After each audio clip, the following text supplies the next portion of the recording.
असरा की अब अकल ठिकाने आ चुकी है और उसको समझ लग चुकी है कि किस तरह से इस सुल्तान को निपटना है, किस तरह इसके साथ इसकी सारी बातों को ठीक करना है। अब उसको जाकर इस बात की समझ आ रही है। इतने सालों तक बेचारी ज़लील पे ज़लील होती रही, लेकिन अब उसको अंदाज़ा हो गया है कि नहीं जी, अब इसको ज़्यादा देर मज़ीद इस इंसान के साथ नहीं रहना है। काश ये अंदाज़ा इसको पहले हो जाता, तो इस तरह से ज़लील और रुस्वा होकर ना रहती।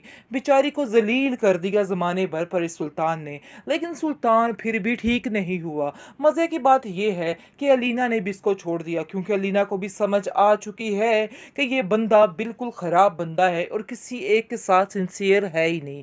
क्योंकि दीना समझ रही थी कि वो अपनी बीवी को छोड़ के सिर्फ मेरे साथ प्यार करता है, इसके अलावा और कुछ भी नहीं। लेकिन जब उसको पता चलता है कि ये इंसान किस कदर गिरा हुआ है, तो फिर जाकर उसको समझ आती है और वो सोच लेती है कि अब इस इंसान का वो हाल किया जाएगा कि बस इसको अब मैं यानी ठिकाने लगा कर ही रहूंगी। लेकिन अब देखेंगे कि इसरा जो है वो अब इसको छोड़ के जाने की प्लानिंग में मसरूफ हो चुकी है। लेकिन तल्लत ये नहीं चाहती, वो चाहती है कि अभी भी इसरा जो है कंप्रोमाइज़ करे और सारी बातों को इग्नोर करके हर चीज़ पर ठीक तरीके से चले। लेकिन इसरा साफ साफ जवाब दे देगी और कहेगी कि नहीं, अब ऐसा नहीं होने वाला। कल की बात और थी, ठीक थी, लेकिन आज मैं आपसे कहती हूँ कि मैंने ये फैसला कर दिया है और मेरा ये फैसला अटल है कि मैं अब इधर नहीं रहने वाली। मेरी भी अपनी ज़िंदगी है, मैंने अपनी ज़िंदगी को ज़ाया कर दिया, इतनी देर अपनी ज़िंदगी को ज़ाया करने में लगा दी है। लेकिन मज़ीद अब ऐसा नहीं होने वाला है। अब देखिएगा कि आपका मैं क्या हश्र करती, सॉरी आपका नहीं, सुल्तान का क्या हश्र करती। क्योंकि अब जी हमारी असरा बहन आ गई हैं अपनी आई पर। अब उनको समझ आ चुकी है कि उन्हें क्या करना है और क्या नहीं करना है। खैर, अब उनको इस चीज़ की समझ आई है जब सारा कुछ ख़त्म हो गया, इतना वक्त गुजर गया। लेकिन जी आप देखेंगे कि तल्लत फिर भी उसको कहेगी कि नहीं मेरी बेटी, तुम यहाँ से मत जाओ, मैं कभी भी तुम्हारा घर उजड़ते हुए नहीं देखना चाहती। लेकिन असरा कहती है कि नहीं, अब मैं इधर नहीं रुकने वाली। मज़ीद रुकना मेरे लिए बहुत ज़्यादा बेइज्जती का बाइस होगा, क्योंकि जो मैंने सहना था इस घर में वो मैंने सह लिया है। मज़ीद अब कुछ नहीं सहने वाली हूँ।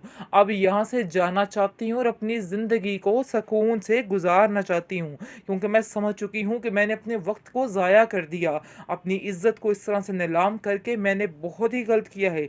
मुझे ऐसा नहीं करना चाहिए था। अब इस चीज़ का अंदाज़ा मुझे बखूबी हो रहा है। नहीं होंगे, कुछ मामलात होते हैं जिन पर बोलना बनता है और ये वही मामला है। अगर हम खामोश हो जाएंगे तो मामला नहीं निपटेगा, मामला ऐसे ही रहेगा।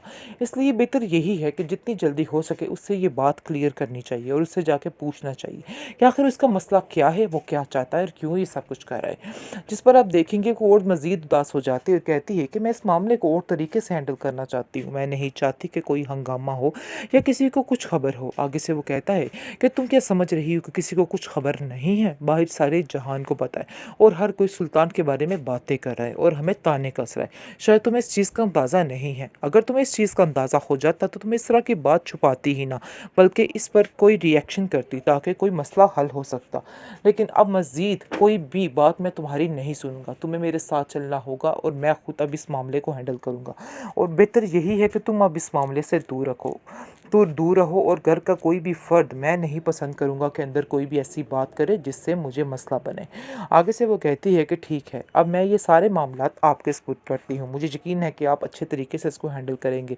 लेकिन तरीके से बात कीजिएगा, ऐसा ना हो कि हालात मज़ीद बिगड़ जाएं और मैं नहीं चाहती कि आप लोगों का मज़ीद कोई तमाशा बने। आगे से उसका भाई उसको समझाता है कि इसमें हमारा तमाशा नहीं बल्कि सुल्तान का अपना ही तमाशा बनेगा, तुम इन बातों की टेंशन मत लो।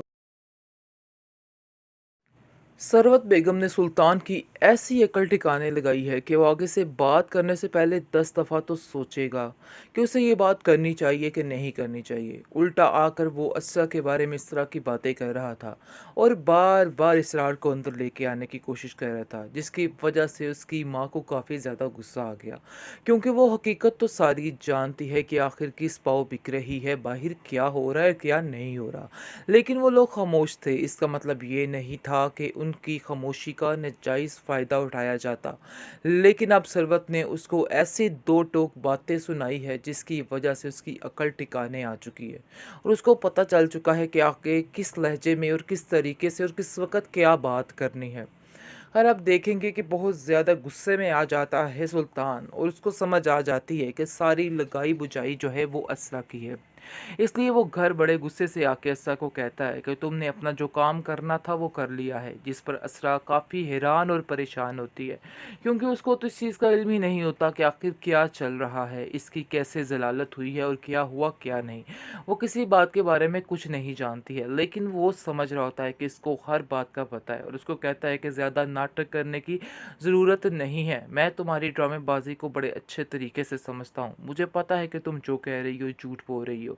आगे से वो कहती है, मुझे वाकई में किसी बात का कुछ पता नहीं है, लेकिन उसको कहता है सुल्तान कि घर की बातें जो निकली हैं सारा कुछ तुम्हारी वजह से ही हुआ है, तुमने ही घर की सारी बातें जाकर अपने घर वालों से की हैं, तो उन्हें इन बातों का इल्म हुआ, वरना उन्हें कैसे पता चलता कि क्या हो रहा है क्या नहीं हो रहा। आगे से वो समझाने की कोशिश करती है कि शायद आपको इस चीज़ का अंदाज़ा नहीं कि वो लोग भी इसी शहर में रहते हैं और आपके चाल चलन से वाकिफ़ हैं, और सारी दुनिया जानती है। ये अलहदा बात है कि कोई बात मुंह पे करे या ना करे, लेकिन इंसान के जो अंदर होता है वो सबको सब पता होता है। आप देखेंगे कि तल्लत जो है वो भी काफ़ी हैरान है और कहती है कि आप लोगों की लड़ाई और चिक चिक ने मेरा दिमाग ख़राब करके रख दिया है। पता नहीं कौन सा दिन आएगा जब आप लोगों के दरमियान सुलह होगी। मुझे तो समझ नहीं आ रही सुल्तान कि आखिर ये क्या चल रहा है मसला। इस माजरे को ख़त्म क्यों नहीं करते हो? क्यों अपने दिलो दिमाग से ये अना का पर्दा, अना की पट्टी क्यों नहीं हटाते हो? आगे से सुल्तान कहते हैं कि आपको हमारे मामलात में बोलने की बिल्कुल भी ज़रूरत नहीं है। हाँ, अगर आपको कुछ कहना है तो असरा को समझाइए, क्योंकि आपका फ़र्ज़ बनता है कि आप असरा को सारी बातें समझाएँ। क्योंकि उसको असल में गुस्सा सरवत का है कि सरवत ने इस तरह से किस लहजे में उससे बात की है, वो इस चीज़ को कभी नहीं भूल पा रहा है। और उसके दिल में बार-बार वो बातें तीर की तरह चुभ रही हैं कि आखिर ये क्या हुआ और क्या ना हुआ। बहुत ज़्यादा परेशान हो चुका है और उसको समझ नहीं आ रही कि आखिर अपने आप को सही साबित करने के लिए वो क्या करे, क्योंकि उसने अपनी ज़िंदगी में कभी हार को नहीं देखा है। इसलिए वो इन सब बातों को एक्सेप्ट नहीं कर पा रहा कि कोई उसके बारे में भी ऐसा कर सकता है, ऐसा सोच सकता है। इस बात की टेंशन ने उसको दिन रात पागल करके रखती है। लेकिन दूसरी तरफ असरा काफ़ी परेशान हो चुकी है, क्योंकि हर बात मानने के बावजूद, सब कुछ करने के बावजूद उसको कुछ हासिल नहीं हो रहा है, और इस चीज़ की नाकामी ने उसको परेशान कर दिया है। मशाल उसको काफ़ी ज़्यादा समझाती है और कहती है कि फ़िक्र मत करो, सब ठीक हो जाएगा, थोड़ा सब्र तो हमल से काम लो। आगे से वो कहती है कि सब्र करके ही बैठी हूँ, लेकिन मुझे नहीं लगता कि ये मामलात सुधरने वाले हैं। जो किया है मेरी माँ ने बिल्कुल ठीक किया है, ऐसे इंसान का यही हश्र होना चाहिए था। वैसे ये बात है कि मैंने उनसे कुछ भी नहीं कहा था, सब कुछ उन्होंने अपनी मर्ज़ी के साथ किया है। मैं किसी बात को नहीं जानती थी। काफ़ी सफाइयाँ दवाइयाँ पेश कर रही हैं वो मिशाल के सामने। लेकिन मिशाल कहती है कि तुम चाहे जो मर्ज़ी कर लो, तुम्हारी किसी बात का किसी को कोई फ़र्क नहीं पड़ेगा। इसलिए ये सब बातें करना बिल्कुल बेबुनियाद है।